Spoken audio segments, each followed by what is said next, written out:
cette activité, nous allons essayer de déterminer l'aire délimitée par la courbe représentative de la fonction qui a x associe x carré, les droites d'équation x égale à 0, x égale à 1 et l'axe des abscisses.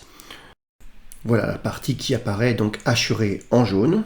Pour avoir une valeur approchée de cette aire, eh bien on va diviser l'intervalle 0,1 en deux intervalles de même mesure. Et donc on va minorer cette aire par l'aire du rectangle qui apparaît en rouge et majorer cette aire par les sommes des aires des deux triangles qui apparaissent grisés. Donc ce qu'on appelle P2, c'est l'aire du rectangle rouge, et G2, eh bien c'est les sommes des aires des triangles qui apparaissent grisés. Pour calculer l'aire du rectangle donc, qui est hachuré en rouge, c'est-à-dire P2, on va faire longueur fois largeur, et la longueur, ça sera 0,5. La largeur, par contre, on va regarder l'ordonnée de 0,5 par la fonction qui a x associe x carré, c'est-à-dire 0,25. 0,25 multiplié par 0,5, ça fait 0,125 unités d'air.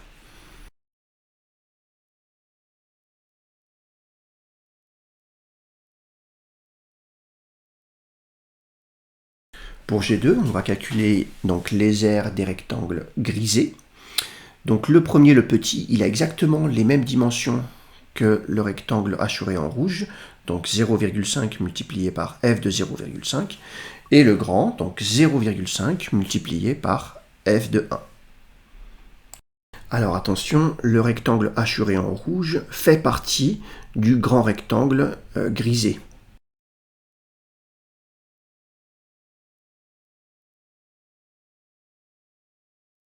Voilà, donc ça nous donne une première approximation pour l'aire grand A. Grand A est strictement comprise entre 0,125 unités d'air et 0,625 unités d'air. Donc cette approximation est imprécise, il faut qu'on fasse mieux.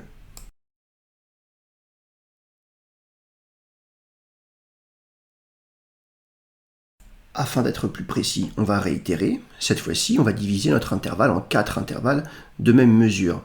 Et sur chacun des intervalles, on va considérer des rectangles de largeur 0,25. P4, ça va être la somme des aires des 3 rectangles qui apparaissent hachurés en rouge. Et G4, eh bien, ça va être la somme des aires des 4 rectangles qui apparaissent grisés. Pour P4, chacun des rectangles a pour largeur 1 quart, et pour longueur respectivement f de 1 quart, f de 1 demi et f de 3 quarts. Donc P4 c'est 1 quart fois f de 1 quart, plus 1 quart fois f de 1 demi, plus 1 quart fois f de 3 quarts.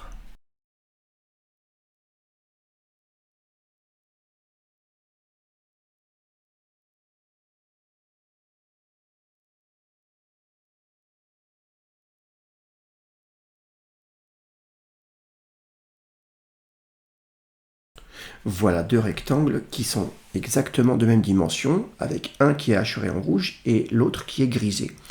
Donc ce qu'on peut remarquer, c'est que pour le calcul de J4, on a les 4 rectangles grisés, on en a 3 qui sont exactement des mêmes dimensions que ceux qui sont hachurés en rouge. Donc G4, eh bien c'est rien d'autre que P4 plus l'aire du dernier rectangle de dimension 1, 0,25.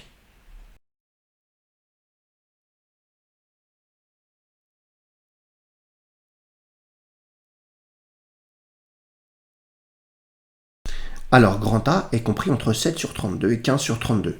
C'est un meilleur encadrement que tout à l'heure. Mais c'est encore insuffisant. Donc ce qu'on va faire, c'est essayer de réitérer et de diviser notre intervalle 0,1 en n intervalles de même longueur. L'aire grand A est toujours supérieur ou égal à Pn et inférieur ou égal à Gn.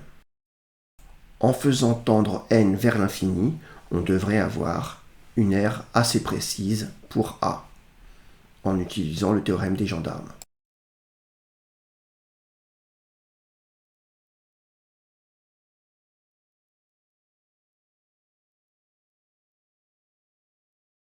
Pour la suite de notre raisonnement, on a besoin de ce résultat, que vous pouvez démontrer bien sûr par récurrence. La somme des n premiers carrés, eh bien c'est simplement n fois n plus 1, multiplié par 2n plus 1 divisé par 6.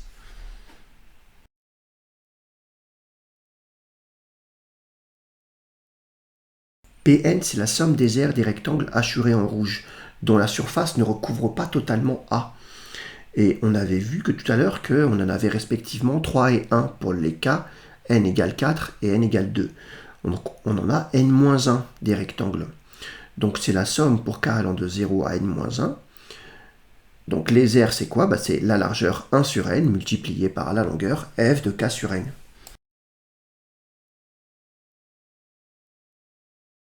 Voilà, donc f de k sur n, c'est k carré sur n carré.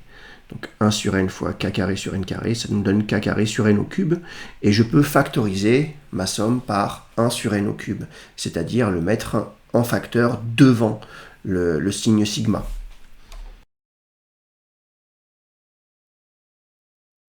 Voilà, donc c'est le moment d'utiliser la formule de tout à l'heure. Attention, là on va de 0 jusqu'à n-1.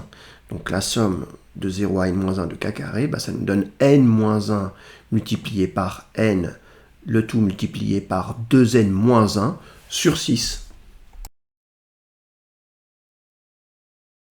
Voilà, maintenant on peut développer, déterminer la limite, et ça nous donne un minorant pour a.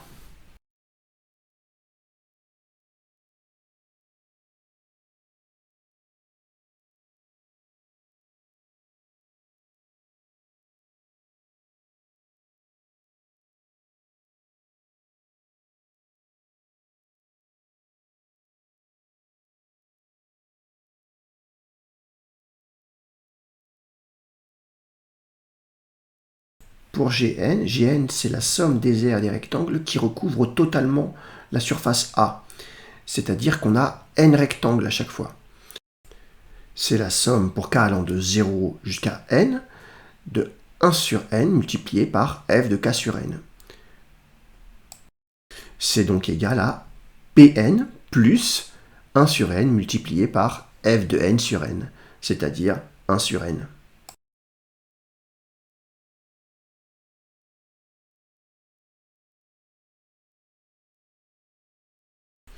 Donc quand on passe à la limite de Gn quand n tend vers plus l'infini, ça nous donne 1 tiers. A est encadré par deux expressions qui tendent vers 1 tiers. Quand n tend vers plus l'infini, c'est donc que A est égal à 1 tiers.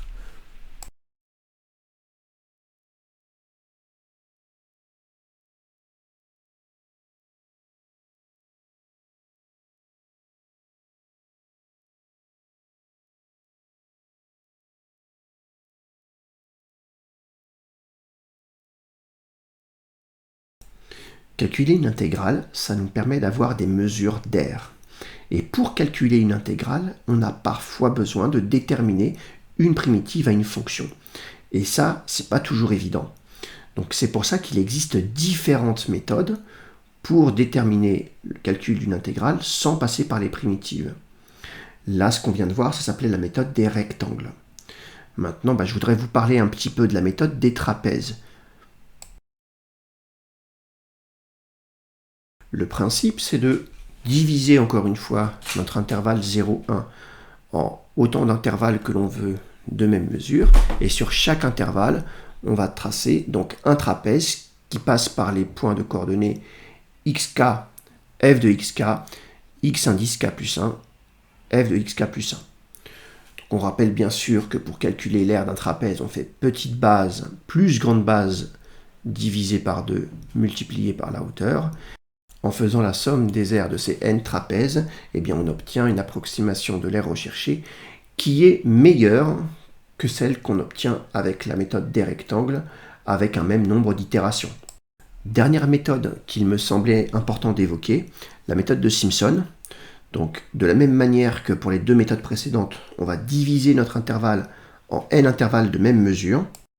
Et sur chaque intervalle, on va considérer donc la fonction de second degré qui passe par les points de coordonnées xk, f de xk plus 1, f de xk plus 1, et par le milieu de ces deux derniers points. Alors, on va admettre que l'aire délimitée par cette parabole, les droites d'équation x égale à xk, x est égal à xk plus 1, et l'axe des abscisses est donné par donc xk plus 1 moins xk sur 6, facteur de f de xk moins 4 fois donc l'image du milieu plus f de xk plus 1. Donc c'est pas très important que vous reteniez ça, mais c'est surtout pour l'algorithme que ça va nous être utile. Voilà les trois algorithmes. Je n'ai pas à m'éterniser sur leur structure. Essayez de bien les comprendre. Pour chacun des trois algorithmes, il y a trois arguments. A et B, c'est les bornes de notre intervalle. Et n, c'est le nombre de subdivisions que l'on souhaite. Alors, on va les faire tourner entre 0 et 1 pour comparer leur efficacité. Donc, pour l'algorithme rectangle, bien sûr, on retrouve le résultat qu'on a déterminé donc, en deuxième question, 7 sur 32, 15 sur 32. Pour l'algorithme des trapèzes, toujours entre 0 et 1, en divisant notre intervalle en 4, eh bien, on trouve un résultat plus précis, 0,34 375. Je rappelle que eh bien, l'air est égal à 1 tiers, l'air que l'on cherche. Pour l'algorithme de Simpson, avec A égale 0 et B égale 1 et toujours n égale 4, on trouve la valeur exacte. C'est parfaitement normal qu'on retrouve la valeur exacte, puisqu'au lieu de tracer sur chaque subdivision des rectangles ou des trapèzes, on va tracer des paraboles. Et la courbe représentative de la fonction qui a x associe x carré est une parabole. Voilà, donc c'est tout pour cette activité d'introduction au calcul intégral. Il me semble que c'est un sujet intéressant pour un exposé oral.